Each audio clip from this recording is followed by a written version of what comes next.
칼과 자비, 사랑과 심판이라는 의미이기도 합니다. Severity and mercy. 그러므로 하나님의 인자하심과 준엄하심을 보라. 넘어지는 자들에게는 준엄하심이 있으니 너희가 만일 하나님의 인자하심에 머물러 있으면 그 인자가 너희에게 있으리라. 그렇지 않으면 너도 찍히는 바 되리라. 유대인과 이방인에 관한 설명을 하면서 사도 바울이 바로 하나님의 인자하심 덕택에 이방인인 우리가 접붙임 바 되었고, 또 반면에 유대인들은 하나님의 준엄하심으로 인해서 잘려나갔다 하는 것을 그렇게 설명을 하고 있습니다. 꼭 우리가 기억해야 할 하나님의 속성입니다. 하나님은 마냥 물러터진 그런 사랑의 하나님이 아닙니다. 요즘 화제입니다. 국회의원 세비가 봉사나 헌신하는 자리여서 세비가 국민 중위소득 수준이 적당하지 않느냐, 그런 얘기가 나왔죠. 통계청에 의하면 4인 가족 중위소득은 월 540만 원, 1년에 약 6천여만 원이라고 합니다. 현재 의원들 세비는 1억 5천여만 원이라고 하네요. 3배가 좀 안 되는 수준입니다. 기타 봉사나 헌신하는 또 종교단체, 사회단체, 종교단체의 장들의 급여는 어떻게 될까 하는 생각을 해보게 됩니다. 탐욕이 봉사나 헌신하는 자의 마음의 중심이 되고 나면 생각이 병들고 또 생명이 없고, 그리고 결국은 본인도 사망의 길로 가고 그 인도를 받는 사람들도 사망의 길로 인도하게 되는 것이죠. 탐욕은 우상 숭배입니다. 에베소 5장 5절 말씀이죠. 여기 잊지 말아야 합니다. 탐욕은 우상 숭배다. 우상 숭배자는 결국 아까 로마서 말씀처럼 찍히게 될 것입니다. 잘려나가게 됩니다. 자, 오늘은 부자 청년과의 대화, 마가복음 10장 17절에 31절까지의 말씀을 본문에 읽지 않고 이 본문을 가지고 함께 은혜를 나누고자 합니다. 첫 번째는 질문과 답, 부자 청년과의 대화, 또 제자들과의 대화, 그리고 삼중 약속, 예수께서 하신 삼중 약속, 그리고 핍박에 관한 말씀, 그리고 결론, 이런 순서대로 보도록 하겠습니다. 질문과 답, 부자 청년과의 대화인데요. 어떻게 영생을 얻습니까? 하고 부자 청년이 예수께 물었습니다. 그것은 어떻게 해야 천국에 들어갑니까? 하는 질문이나 혹은 어떻게 해야 구원을 받습니까? 하는 질문과 같은 내용이라고 볼 수 있습니다.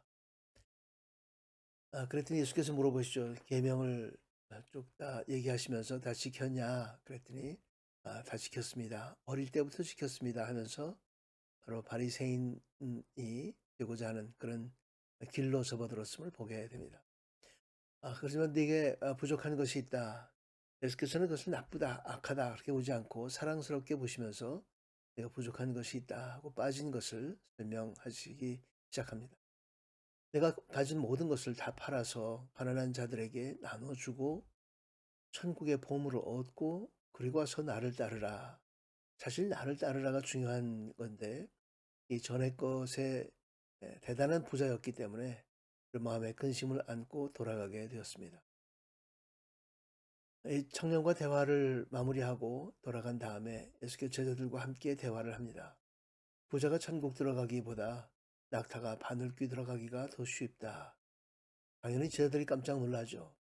그랬더니 예수께서 얘기하십니다. 사람 능력으로는 할 수 없다. 천국 들어가는 것이, 부자가 천국 들어가는 것이 사람 능력으로는 안 되지만 그에게는 인간의 행위로 구원받을 수는 없다는 말씀이죠. 인간이 무언가를 해서, 내가 무언가를 해서 영생을 얻는다, 천국 들어간다, 그런 것은 어렵다. 행위가 아니다. 인간 중심이 아니다. 하나님 중심이다. 하나님은 가능하다.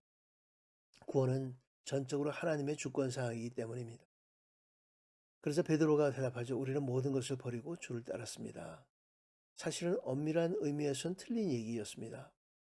모든 것을 버렸다고는 했지만 사실 배를 버린 것이 아니라 배는 그 갈릴리 호숫가에 그대로 있었습니다.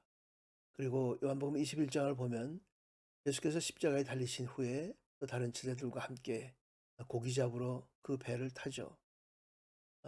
버린 것이 아니라 잠시 떠났었던 것이죠. 예수께서는 그것을 틀렸다 그렇게 얘기하지 않고 또 삼중 약속으로 축복을 해줍니다. 나와 복음을 위해 집이나 형제나 부모나 자식이나 땅을 버린 사람은 떠났다, 버렸다 같은 말입니다.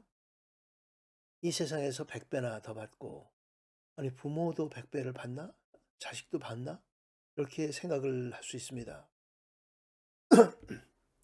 그 얘기는 곧 천국 공동체가 있기 때문에 부모 같은 또 사람들, 자식 같은 사람들 100배나 더 받는다 그 말씀이죠.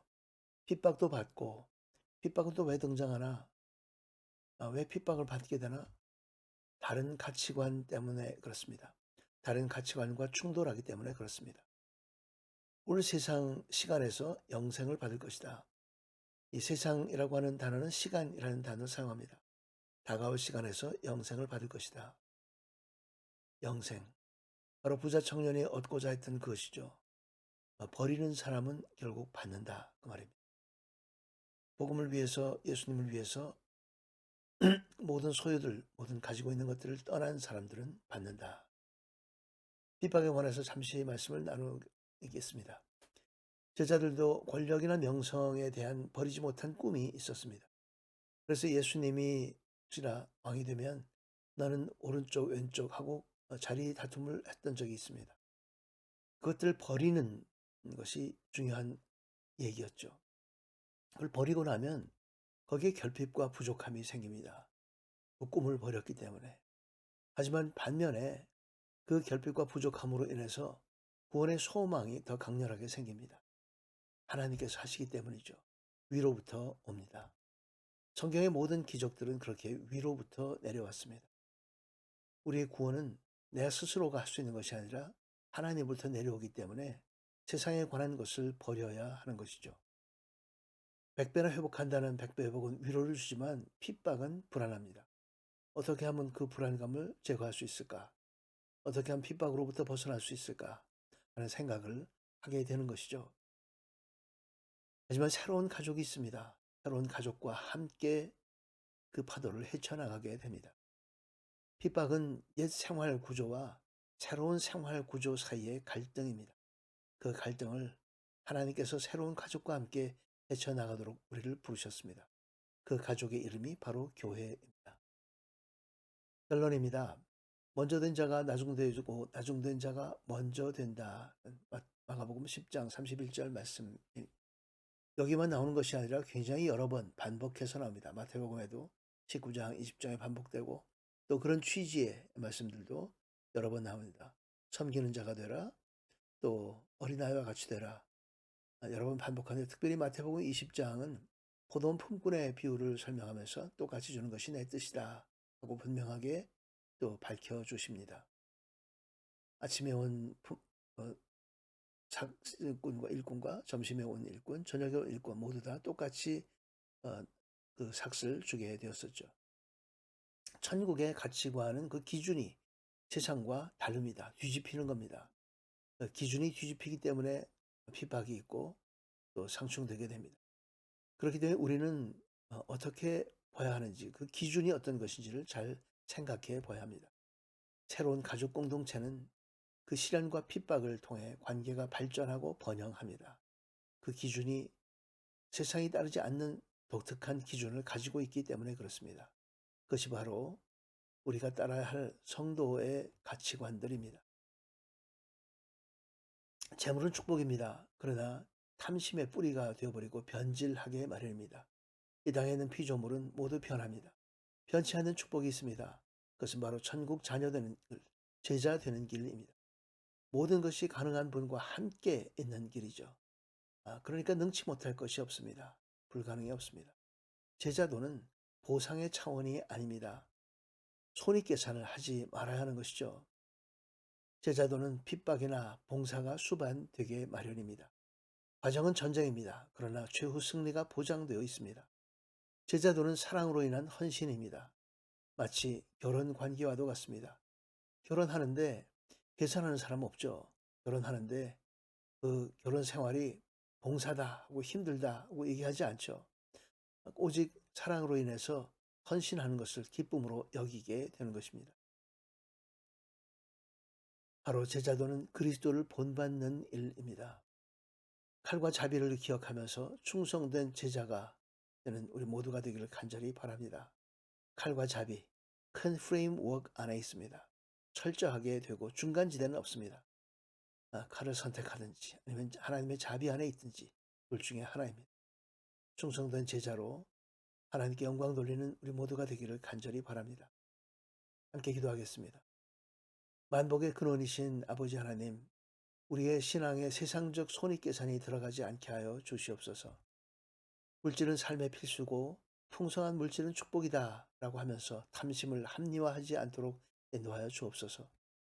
제자도를 따라 주님 사랑으로 남을 섬기며 남을 나보다 낮게 여기며 핍박도 기쁨으로 받게 하여 주옵소서. 늘 말씀과 기도로 아버지와 긴밀히 교제하며 살아갈 때 우리의 모든 기도 또한 속히 응답하여 주옵소서. 예수 그리스도의 이름으로 기도드리옵나이다. 아멘. 끝까지 시청해 주셔서 감사합니다. 오늘 자료 드립니다. 이제 곧 봄이 다가옵니다. 네, 환절기 건강 조심하시고 또 새봄의 기쁨을 마음껏 누릴 수 있도록 예비하시는 우리 모두가 되기를 간절히 바랍니다. 감사합니다.